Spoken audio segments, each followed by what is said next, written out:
কোরবানের ঈদকে সামনে রেখে দেশে নতুন নোটের চাহিদা বেড়েছে কয়েক গুণ। কিন্তু বর্তমানে প্রায় ১৬,০০০ কোটি টাকা প্রস্তুত থাকলেও কেন্দ্রীয় ব্যাংক সেই নোটগুলো বাজারে না ছাড়ার সিদ্ধান্ত নিয়েছে। ফলে নোটের চাহিদা ও সরবরাহের মধ্যে বড় ধরনের ঘাটতি তৈরি হয়েছে। বাংলাদেশ ব্যাংক টাকসালের কাছে অন্তত ১৬,০০০ কোটি টাকার নতুন নোট চাইলেও কাগজ ও কালির সংকটের কারণে সর্বোচ্চ ৮,০০০ কোটি টাকার নোট সরবরাহ করা হবে বলে জানিয়েছে বাংলাদেশ সিকিউরিটি প্রিন্টিং কর্পোরেশন টাকসাল। তবে টাকসালে বঙ্গবন্ধুর ছবিযুক্ত পুরনো নকশায় প্রায় ১৫,৮০০ কোটি টাকার অর্ধপ্রস্তুত নোট মজুদ রয়েছে।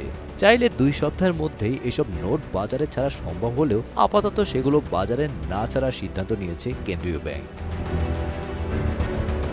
বাংলাদেশ ব্যাংকের কর্মকর্তারা জানান, ২০২৪ সালের আগস্টের রাজনৈতিক পট পরিবর্তনের পর বঙ্গবন্ধুর ছবিযুক্ত নোটের পরিবর্তে নতুন নকশার নোট চালুর উদ্যোগ নেওয়া হয়। সাধারণত নতুন নোটের নকশা পরিবর্তনে ধাপে ধাপে কাজ করা হলেও এবার সব মূল্যমানের নোট একসঙ্গে পরিবর্তনের উদ্যোগ নেওয়া হয়। এতে নতুন নোট বাজারে আনতে সময় বেড়ে যায়। পাশাপাশি পুরনো নোটও দীর্ঘদিন বাজারে ছাড়া হয়নি। ফলে চাহিদা ও সরবরাহের মধ্যে বড় ধরনের ঘাটতি তৈরি হয়েছে।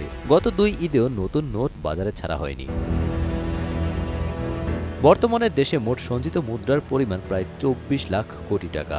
এর মধ্যে ছাপানো নোটের চাহিদা রয়েছে প্রায় ৩,২০,০০০ থেকে ৩,৬০,০০০ কোটি টাকা। ঈদকে কেন্দ্র করে প্রতি বছরই নতুন নোটের চাহিদা বাড়ে। ব্যাংকাররা বলেছেন, নতুন নোটের সংকটের কারণে বাজারে ছেঁড়া ফাটা ও ময়লাযুক্ত নোটের পরিমাণ বেড়েছে।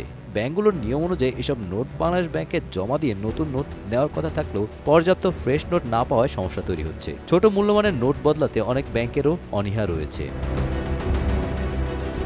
বাংলাদেশ ব্যাংকের মুখপাত্র ও নির্বাহী পরিচালক আরিফ হোসেন খান বলেন, নতুন নকশার নোট চালু করতে সময় লাগায় সাময়িক সংকট তৈরি হয়েছে। তবে দ্রুত নতুন নোট সরবরাহ শুরু হলে পরিস্থিতি স্বাভাবিক হবে বলে আশা করেন তিনি। Golam Rabbani, Times today.